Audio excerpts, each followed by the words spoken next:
Thank you, Messiah. Lord, we thank you for light. A lot of darkness out there. We were foolish enough to walk in darkness many times. Thank you for your light that brings light. Thank you for Mashiach, the light for all eternity. Thank you for it. This holiday reminds us of what it celebrates. May that light increase strength to strength in our spirit in these 8 days. We give you all praise for these things through Yeshua, or Ha'olam, the light of the world. Let us say, Amen. Amen. Blessed be He. Yes. Thank you, Messiah, for showing the way. It's great. All right. Beautiful worship. Beautiful Hanukkah celebration. You know, it is interesting in the Jewish community. Sometimes it's called the December dilemma. December dilemma, because let's face it, we're way outvoted on this Christmas thing, and and I know there's a lot of people that sincerely celebrate December 25th, of course, coming of Jesus and their understanding. And Hanukkah, it's a relatively smaller holiday, but there is a connection. There is a connection, and that connection is light. Light. Isaiah 60, verse 1. Kumi ore, the uvarek. Arise, shine, for your light has come.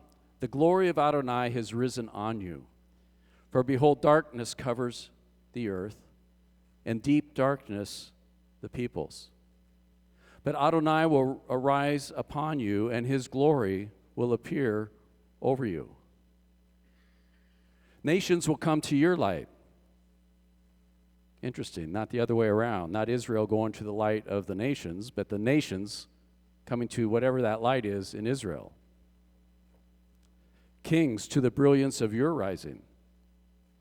Lift up your eyes and look around. They all gather. They come to you. Your sons will come from afar, your daughters carried on the hip. Then you will see and be radiant, and your heart will throb and swell with joy. For the abundance of the sea will be turned over to you. The wealth of the nations will come to you. Multitude of camels will cover you. Young camels of Midian, Ephah, all those of Sheba will come. They will bring gold and frankincense, proclaim the praises of Adonai. All Kedar's flocks will be gathered to you. Nebaioth's ram will minister to you. They will go up with favor on my altar, and I will beautify my glorious house. Arise, shine, your light is coming. And important message of Isaiah's day. Let's not forget, he lived in a day when Israel was under an existential threat, we should say, to use a contemporary term. The Assyrians at the borders. The Assyrians, I don't know how to put this. They were basically the neo-Nazis of the day. They were horrific. And they would have gladly murdered all the Jews to have that little sliver of land of Israel. And they're at the border of Israel in the year 722 BCE, as Isaiah is writing. And yet, even as they get to the gates of Jerusalem, Isaiah's given a word. Don't worry. Don't fret. They're not going to have the city. My word is still good, the Lord says. My covenant with Abraham, my friend. Arise, shine. In fact, the light's going to break out of Israel. The glorious days of Israel yet to come. The promise of light. The Maccabees, you fast forward about 700 years, the Maccabees lived in a time of similar darkness. You know the story by now, the Greeks, the Syrian Greeks. Interesting, Syria attacking Israel in that day. And, of course, under the infamous Antiochus IV, no Torah. We don't want any Jews. No Judaism. And you guys will convert and become Greeks. You will stop living as Jews. You will assimilate into our culture. We sometimes forget that actually a lot of Jews, said, well, that's not bad. The Greeks, very respectable. World power of the day. Wonderful philosophy. Art. Socrates, all the guys. And so a lot of Jews said, and maybe with a little coercion, with a knife stuck in your side, oh yeah, I'm a Greek. Hallelujah, I'm a Greek now. There were many, many Jews, many of our people who said, I'm just going with the Greeks. I'm going with the culture. I'm going with the world. They held that same knife to a priest in the little town of Modi'in in Israel, Mattathias, who kind of surprised the guys, turned around and attacked the guy that was going to kill him. And that was the first step of the long miracle of the Battle of Hanukkah. 164 BCE. Culminated after 3 years. It didn't happen overnight.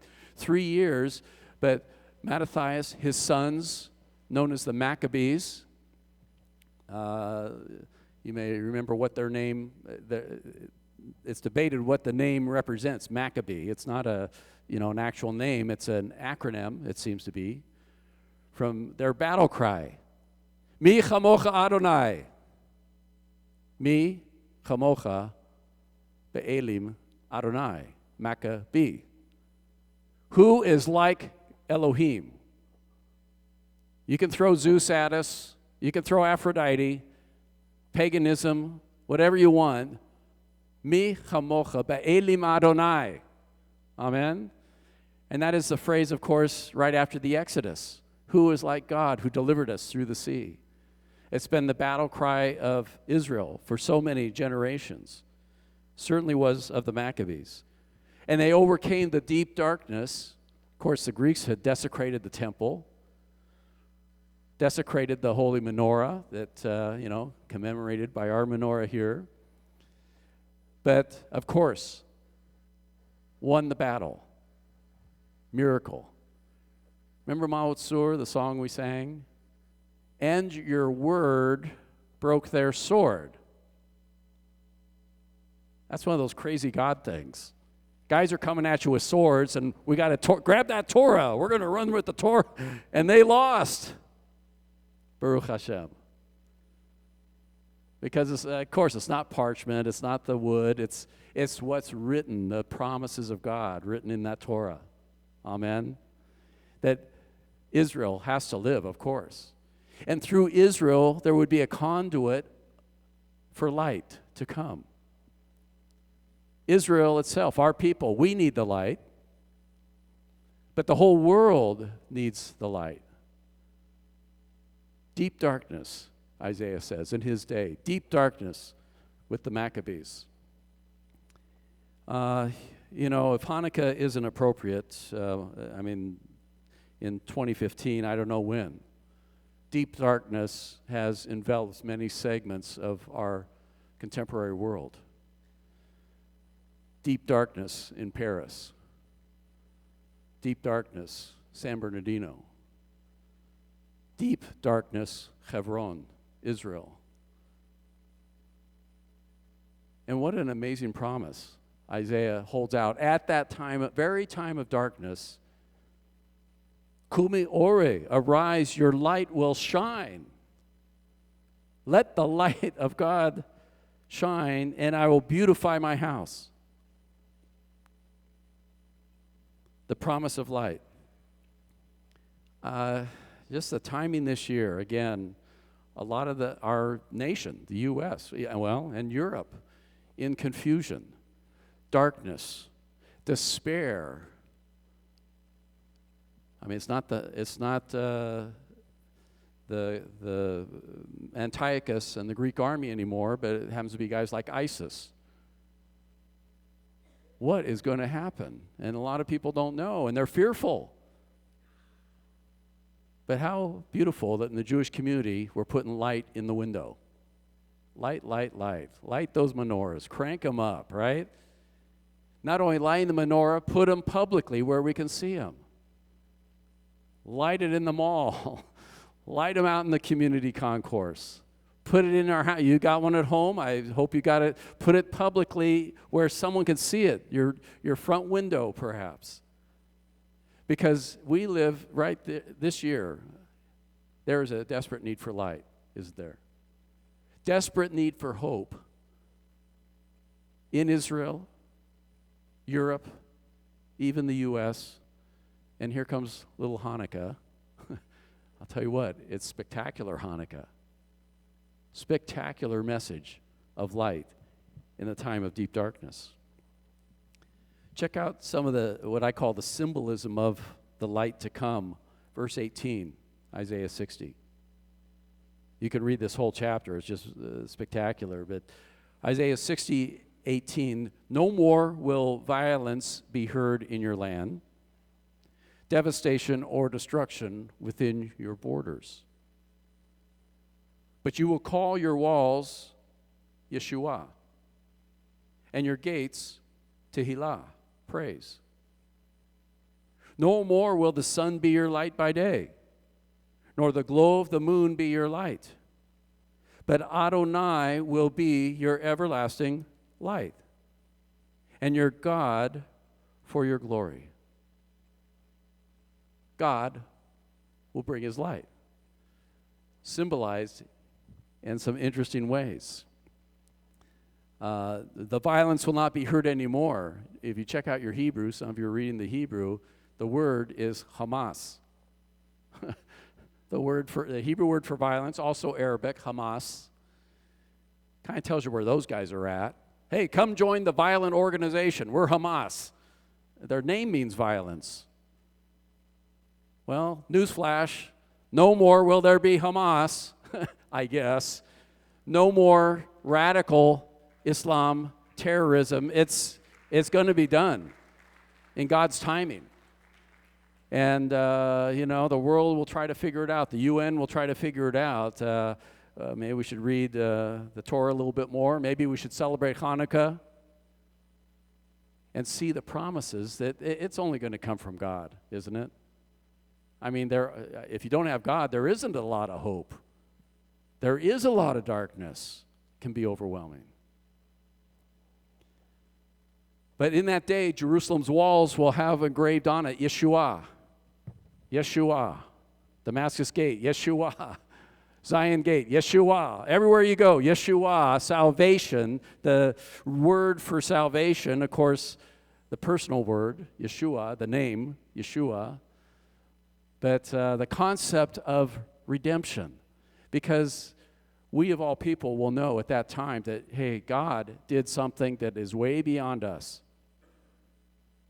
Salvation. Salvation from above. Redemption. Written on our walls. And the Lord will be the everlasting light. The Lord will be the everlasting light. Beautiful, love these candles burning. And every day, every evening, you do notice they're getting smaller and smaller a little bit, decreasing. And stick around long enough, they're just going to burn all the way down and extinguish, and then we have to put a whole new batch of candles in, or oil. The candles themselves, symbolic, they burn down, but guess what? God's light is not going to burn out. It's just going to keep on going. Amen? Forever, everlasting. He says even the sun you won't have to worry about. That's a pretty impressive menorah up there in the sky, but that's not even the full answer. The light of God, the glory of God coming through Israel. It's as if Israel is also the Shamas, the light of God. I mean, who is Israel? Again, one tenth of 1% of the world's population. God could have chosen a lot bigger country, a lot bigger people to reveal his truth to. You can ask him someday. But he said, Abraham, you're it. I'm going to make you a separate nation, and through you, everyone's going to be blessed. The Jewish people, Abraham, Isaac, Jacob. And so it's as if Israel itself is that shamus. Israel itself receives light from God, and, we'll be the first to admit our people have not been perfect receptors, perfect reflectors, but it's not really about us. It's about God giving light, isn't it? Giving light, and then your light will go to all the nations, all the candles. I mean, some people say, well, yeah, the Jewish people kind of dropped it. The menorah went out, or whatever, however they describe it. But I don't know. This time of year, it seems like the light of God has gone to almost every corner of the earth.